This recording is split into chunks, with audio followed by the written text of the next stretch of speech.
నమస్తే తెలుగు న్యూస్కి స్వాగతం. అప్సాన్ రాజేష్ గారు ప్రముఖ రాజకీయ సామాజిక విశ్లేషకులు ఉన్నారు మనతో. నమస్కారం రాజేష్ గారు. రాజేష్ గారు, అల్లు అర్జున్ విషయంలో పుష్ప 2 రిలీజ్ సందర్భంగా జరిగిన విషయంలో చాలా విశ్లేషణలు మీరు చేశారు. ఛానల్స్ అన్నీ అవే నడుపుతూ ఉన్నాయి. అయితే ఇప్పుడు ఒక రకంగా ప్రభుత్వం ఈ విషయంలో తీసుకున్నటువంటి నిర్ణయాల కారణంగా ఇండస్ట్రీకి పెద్ద దెబ్బే పడబోతుంది. ముందు బెనిఫిట్ షోలు రద్దు చేయటం, రేట్లు పెంచుకోవడానికి పర్మిషన్లు ఇవ్వము అని చెప్పడం. ముఖ్యమంత్రి రేవంత్ రెడ్డి అయితే ఏకంగా నేను ముఖ్యమంత్రిగా ఉన్నంతకాలం ఇక జరగదు అని చెప్పేశాడు. ఇండస్ట్రీకి ఈ రకంగా ఒక దెబ్బ పడితే ఇంకొక రకంగా ఇండస్ట్రీ ప్రజల్లో పలచన అయ్యేటువంటి పరిస్థితి వస్తుంది. మీరు తీసే సినిమాలు ఏంటి? ఏమైనా సందేశాత్మక సినిమాలు తీస్తున్నారా? ఎలాంటి సినిమాలు, ఏం సందేశం ఇస్తున్నారు జనాలకి మీరు సినిమాలు తీసి? ఇదొకటైతే డెఫినెట్గా ఈ విషయం అయితే ఆ శ్రీతేజ్ని పరామర్శించకుండా అందరూ అల్లు అర్జున్ని పరామర్శించడం పోయి ఈ విషయం అయితే జనాల్లోకి వెళ్ళిపోయింది గట్టిగా. డెఫినెట్గా ఇండస్ట్రీ వైపు నుంచి ఒక్క జగపతి బాబు మాత్రం బయటకు వచ్చి నేను వెళ్ళొచ్చాను, కాకపోతే పబ్లిసిటీ ఎందుకులే అని చెప్పి నేను చెప్పలేదని ఆయన ఒకటి మాత్రం చెప్పుకుంటూ వచ్చాడు. ఇంకెవరు వెళ్ళిన దాఖలాలు కనపడలే. ఇప్పుడు ఇంత జరుగుతూ ఉంటే తెలుగు సినీ పరిశ్రమ ప్రపంచంలో లేకపోతే దేశంలో వెలుగొందుతుంది. తెలుగు సినిమా పరిశ్రమ అని అంటే ప్రపంచ ప్రఖ్యాతిగాంచేలా పేరు తీసుకొచ్చారని గతంలో ప్రధానమంత్రి నరేంద్ర మోడీ కూడా కొంతమందిని అభినందించిన సందర్భాలు మనం చూసాం. మరి అలాంటి సినిమాకి ఇప్పుడు డ్యామేజ్ జరగబోతుంది, ఇండస్ట్రీకి డ్యామేజ్ జరగబోతుంది. ఒక్క పుష్ప 2 కారణంగా అల్లు అర్జున్ పుష్ప 2 సినిమా రిలీజ్ సందర్భంగా వ్యవహరించిన తీరు కారణంగా ఇంత జరగబోతుంది. ఇప్పుడు ఈ డ్యామేజ్ కంట్రోల్ కావాలి అని అంటే పరిస్థితి ఏంటి? మనకి తెలుగులో ఒక సామెత ఉంది కదా, ఆహారానికి ముందు వ్యవహారానికి వెనక ఉండాలంటారు. అంటే ప్రభుత్వం ద్వారా ఏదైనా లబ్ధి దొరుకుతుంటే ప్రభుత్వం దగ్గరికి ఒక రిప్రజెంటేషన్ వెళ్ళి వెళ్ళగానే ప్రభుత్వం దాన్ని రిజాల్వ్ చేసే ఇష్యూ అయితే మేమంటే మేము, ఎందుకంటే ఎవరు వెళ్ళినా ఆ పని సానుకూల పడేది కనుక అయితే బారులు కట్టి ఇది మేమే సాధించుకొచ్చామని చెప్పని డప్పులు కొట్టుకునే బ్యాచ్ చాలామంది ఉంటారు. కానీ ఇప్పుడు ఎదురై ఉన్న ఒక సంక్షోభ పరిస్థితి, ఈ సంక్షోభ పరిస్థితిలో ఖచ్చితంగా ప్రభుత్వానికి ఇండస్ట్రీకి మధ్య ప్యాచప్ చేసి తీరాల్సిన కంపల్షన్ క్రియేట్ అయి ఉంది. ఇప్పుడు అంటే ప్రభుత్వం ద్వారా తీసుకున్న ఈ నిర్ణయానికి ఇమ్మీడియట్గా ఎఫెక్ట్ అయ్యేది రేపు సంక్రాంతికి రాబోతున్న పెద్ద సినిమాలు, పెద్ద చిన్న చాలా సినిమాలు ఉన్నాయి. కరెక్ట్. ఇమ్మీడియట్గా వాటి వసూళ్ల మీద ప్రభావం పట్టడం ఖాయం.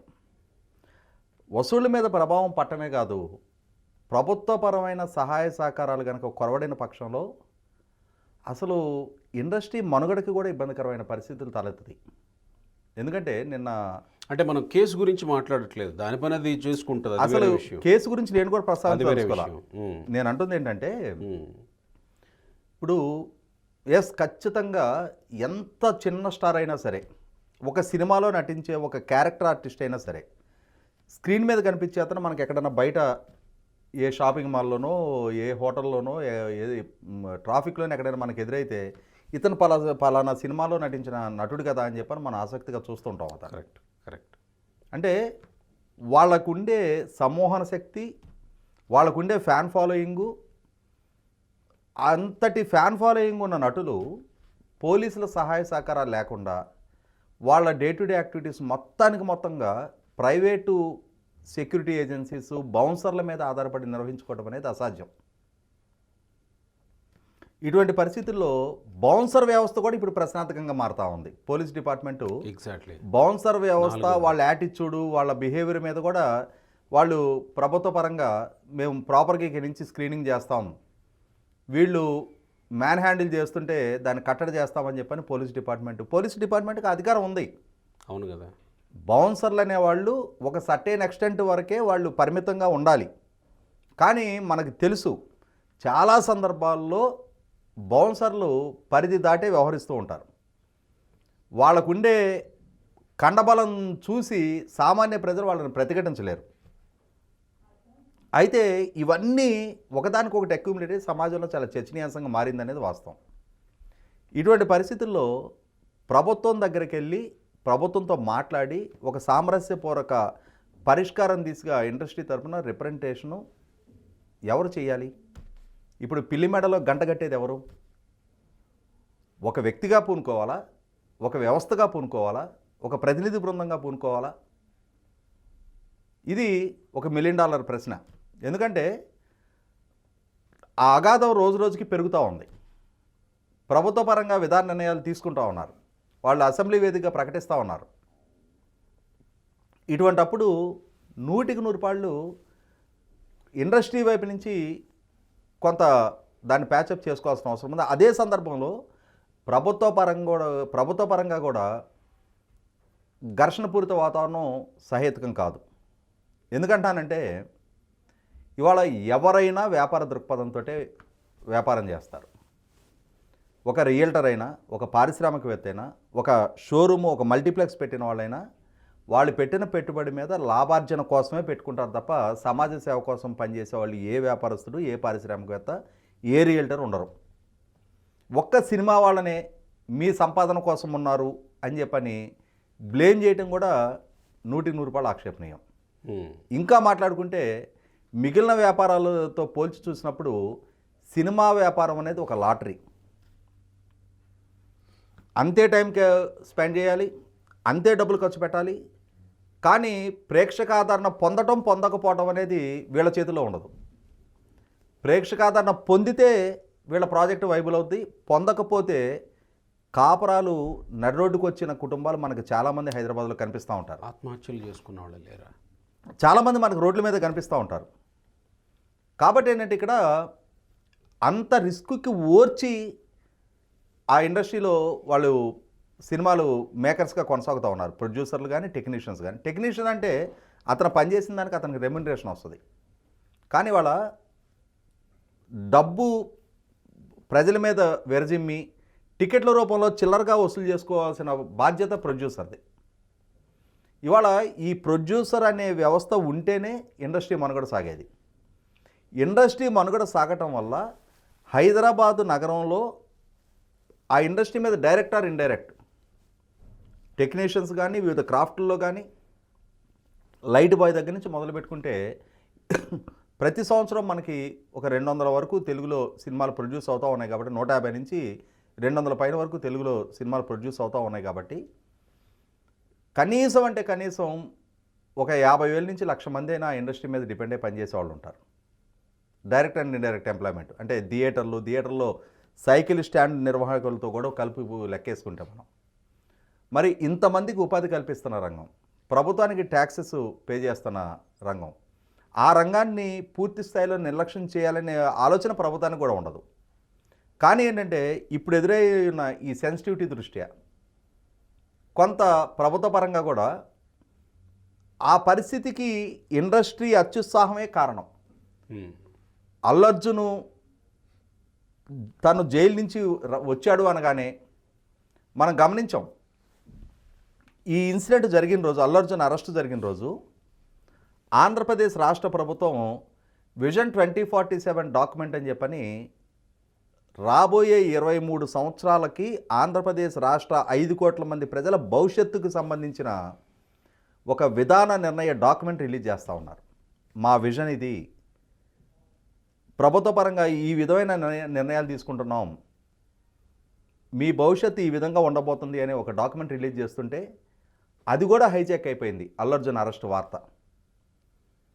సరిగ్గా చంద్రబాబు నాయుడు గారి ప్రసంగానికి ముందు ఈ అల్లు అర్జున్ వార్త బయటికి రావడంతో మొత్తం మీడియా ఛానల్స్ గంటల తరబడి ఫుటేజ్ ఆ రోజు గమనించుకుంటే మనకి రాత్రి వరకు, మరుసటి రోజు రిలీజ్ అయిన వరకు, అతను ఇంటికి వచ్చే వరకు చర్చలన్నీ అవే చర్చలు. దానికి తోడు మనకు అక్కడ లైవ్ స్ట్రీమింగ్లో ఏమేమి కనపడింది, ఆయనకేదో మామూలుగా వెనకటి రోజుల్లో పాపం పసివాడు అని ఒక సినిమా చూసాం. ఆ ఫ్లైట్ యాక్సిడెంట్లో ఎడారిలో తప్పిపోయి అష్టకష్టాలు పడి ఇంటికి చేరిన పిల్లాడిని ఓదార్చడానికి వచ్చినట్టుగా కొద్ది గంటలే అతని ఇంట్లో లేనిది. దానికి అంత అతి ప్రవర్తన అవసరమా? అసలు బాధితుల కుటుంబం దగ్గరికి వీళ్ళు ఎవరు వెళ్ళలేదు కదా. అది కదా ఇవాళ చర్చనీయాంశంగా మారుతుంది. 100% ఈ విషయంలో ఖచ్చితంగా ఇండస్ట్రీ ఏమైపోయిందంటే అదొక హిపోక్రసీ వాళ్ళకి. తర్వాత ఒక రకమైన ఇన్సెక్యూరిటీ. అల్లరవింద్ గారు, ఆయనకి బోల్డ్ థియేటర్స్ ఉన్నాయి, పెద్ద నిర్మాణ సంస్థ ఉంది, పైగా వాళ్ళ బంధువర్గం రాజకీయంగా కూడా పరపతి కలిగి ఉన్నారు. మరి ప్రతి సంవత్సరం వాళ్ళ కుటుంబం నుంచే బోల్డ్ సినిమాలు ప్రొడ్యూస్ అవుతూ ఉన్నాయి. ఏమో రేపు ఏ రోజు ఏ అవసరం వచ్చుద్దో, అరే వాళ్ళు వెళ్ళారు కదా మనం కూడా వెళ్ళకపోతే ఏమవుద్దో అని చెప్పని ఒకళ్ళని చూసి ఒకళ్ళు బార్లు కట్టారు. బార్లు కట్టారు, బాగానే ఉంది. ఏం కష్టం వాళ్ళకు వచ్చింది? ముఖ్యమంత్రి గారు అదే ప్రశ్నించింది. వాళ్ళ వల్ల కదా కష్టం ఎదురైంది. ఇవాళ గతంలో కూడా చాలా సంఘటనలు జరిగాయి. ఉదాహరణకి కందుకూరు చంద్రబాబు నాయుడు గారి సభలో తొక్కిసలాట జరిగింది. 8 మంది చనిపోయారు. ఆ చనిపోయిన వారికి సహాయ చర్యలు ఎవరు చేశారు? పార్టీనే చేసింది. తెలుగుదేశం పార్టీయే ఆ కుటుంబాలను ఆదుకుంది. తెలుగుదేశం శ్రేణులు వాళ్ళు ఇచ్చిన కంట్రిబ్యూషన్స్ తోటి ఒక్కొక్క కుటుంబానికి వాళ్ళ నుంచి వివాదం తలెత్తకుండా వాళ్ళు తృప్తి పడే సహాయాన్ని అందించారు. అంతేగాని వేరే వాళ్ళు వెళ్ళి, వేరే రాజకీయ పార్టీలు వెళ్ళి, ప్రభుత్వం వెళ్ళి వాళ్ళకి సహాయ సహకారాలు అందేవాళ్ళ. అప్పటికి స్థానిక ఇన్ఛార్జిని పోలీసులు కూడా తీసుకెళ్లారు, అది కూడా జరిగింది. నేను అంటుంది ఏంటంటే ఎవరి వల్ల నష్టం జరిగిందో వాళ్ళు భరించారు సాయం. తర్వాత గతంలో గమనించుకుంటే నాకు ఎగ్జాక్ట్గా ఏ సినిమా అనేది గుర్తులేదు, కానీ చిరంజీవి గారు ఒక సినిమా రిలీజ్ సందర్భంగా ఆ థియేటర్లో క్యూ లైన్లో తొక్కిసలాట జరిగి ఒక అభిమాని చనిపోయాడు.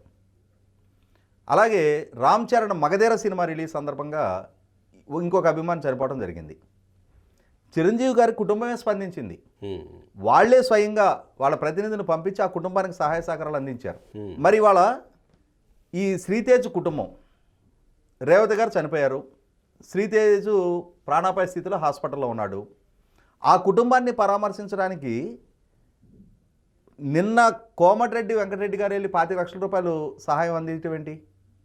వీళ్ళు కదా అందియాల్సింది, వీళ్ళు కదా వాళ్ళ రెస్క్యూకి వెళ్ళి ఉండాల్సింది. ఇక్కడికి కాదు కదా ఇండస్ట్రీ రావాల్సింది. సినిమా అభిమానులు కదా వాళ్ళు, సినిమా చూడటానికి వచ్చి కదా వాళ్ళ ప్రాణాలు పోయింది.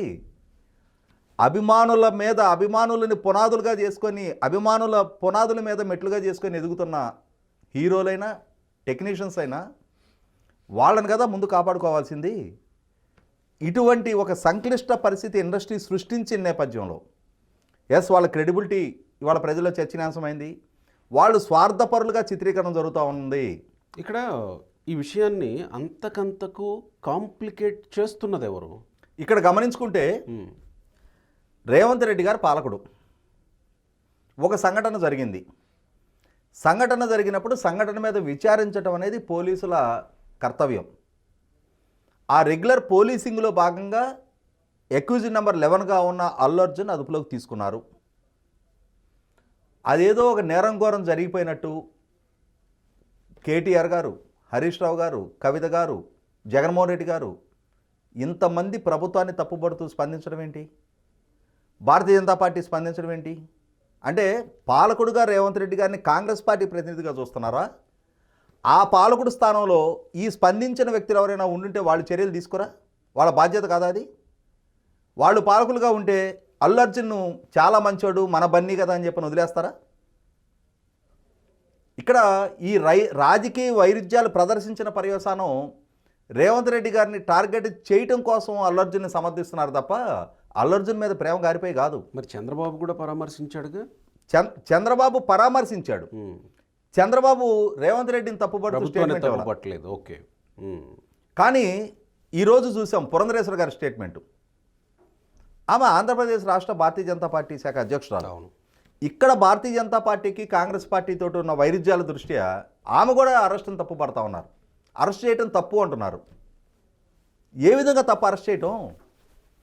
ఒక సంఘటనకి 100కి 100 పాళ్ళు అతని బాధ్యత రాహిత్యం కూడా కారణం. అతన్ని రోడ్ షోగా రమ్మని పోలీసులు అనుమతి ఇవ్వలా, పోలీసుల అనుమతి కోరలా. అతను రోడ్ షో చేసిన పర్యవసానం అంతమంది సమీకరణ జరిగింది. అక్కడ ఒక తొక్కిసలాటకి ఒక కుటుంబం బలైంది. వాళ్ళ బలైనప్పుడు దానికి అసలు ఎవరు లైబుల్ కాదా? అంటే ఆ ప్రాణాలకు విలువ లేదా? వాళ్ళు సామాన్యులు, దిగువ మధ్య తరగతికి సంబంధించిన ఒక చిరుద్యోగి కుటుంబం కాబట్టి ఇవాళ ప్రాణాలకు విలువ లేదా? 100% ఇక్కడ సంఘటన జరిగింది వాస్తవం. ఈ నేపథ్యంలో ఈ ఘర్షణపూరిత వాతావరణం ప్యాచప్ అవ్వాలి. ఎగ్జాక్ట్లీ. కాంప్లికేట్ ఎందుకు అవుతుంది అనేది అర్థం కాకుండా అయిపోతుంది. నేను చెప్తున్నా కదా, రేవంత్ రెడ్డి గారిని రాజకీయంగా ఎప్పుడైతే టార్గెట్ చేయడం మొదలుపెట్టారో ఓకే. ఆయన స్కిన్ కాపాడుకోవాల్సిన బాధ్యత ఆయన మీద కూడా ఉంటుంది కదా. నేను అన్యాయంగా టార్గెట్ చేయటం లేదు, ఇతను బాధ్యుడు కాబట్టే మేము చర్య తీసుకున్నామని చెప్పని రుజువు చేయాల్సిన బాధ్యత వాళ్ళ మీద కూడా ఉంటుంది కదా. కాబట్టి పోలీసులు అదే చేస్తున్నారు ఇప్పుడు. నేను అమాయకుడిని, నాకు అసలు పోలీసులు సమాచారం ఇవ్వలేదు అని చెప్పని అల్లు అర్జున్ చెప్తా ఉన్నాడు. లేదు, పోలీసులు వాళ్ళ రెగ్యులర్ పోలీసింగ్ను వదిలిపెట్టి హీరోతో సెల్ఫీలు తీసుకోవడానికి ప్రయారిటీ ఇచ్చారని చెప్పని అల్లు అర్జున్ రిప్రజెంట్ చేసిన వైసీపీ రాజ్యసభ సభ్యుడు లాయర్ నిరంజన్ రెడ్డి గారు గౌరవ హైకోర్టులో పోలీసులను ఒక కామెడీ పీసులుగా చిత్రీకరిస్తా ఎక్కిలి నవ్వులు నవ్వాడు ఆయన. అదే మరి పోలీసులకు ఇంటెగ్రిటీ ఉండదా? వాళ్ళ ఆత్మగౌరవ సమస్య కాదా ఇది? కష్టపడ్డారు పోలీసులు, ఆ అమ్మాయిని బతికిచ్చే ప్రయత్నం చేశారు. ఆ బాబుని హాస్పిటల్కి, ఆ అమ్మాయిని హాస్పిటల్కి చేర్చింది వాళ్ళు. అల్లు అర్జునో లేకపోతే సినిమా ఇండస్ట్రీ ప్రముఖులో నిరంజన్ రెడ్డి గారు వెళ్ళలా. కరెక్ట్. అక్కడ ఆ విధులు నిర్వహించింది పోలీసులు. అటువంటి వాళ్ళని అవమానకర వ్యాఖ్యలు చేస్తుంటే ఇటువంటి ఘర్షణపూరిత వాతావరణం కొనసాగటం ఖచ్చితంగా ఇండస్ట్రీకి శ్రేయస్కరం కాదు. దీన్ని ప్యాచప్ చేయాలి అంటే ఒకనాడు దాసనారాయణరావు గారు లాంటి పెద్దలు ఉండేవాళ్ళు, ఇవాళ ఆ పెద్దలు లేరు. మాజీ కేంద్ర మంత్రి, ఇవాళ ఇండస్ట్రీలో పెద్ద తరం ఉన్నట్లందరూ వెళ్ళిపోయారు. కృష్ణ గారు, సోహన్ బాబు గారు, కృష్ణరాజు గారు, నాగేశ్వరరావు గారు. ఇటువంటి పరిస్థితుల్లో మరి ఆ పెద్దరికం వహించగలిగే వయసు, అనుభవం, ఆ పరిజ్ఞానం, ఆ యాక్సెస్ ఉన్న వ్యక్తి చిరంజీవి గారు. మరి ఇప్పుడు చిరంజీవి గారే చొరవ చూపాలి. ఇక్కడ ఇంకొక అంశం ఏంటి అంటే రేవంత్ రెడ్డి గారితో కంఫర్ట్.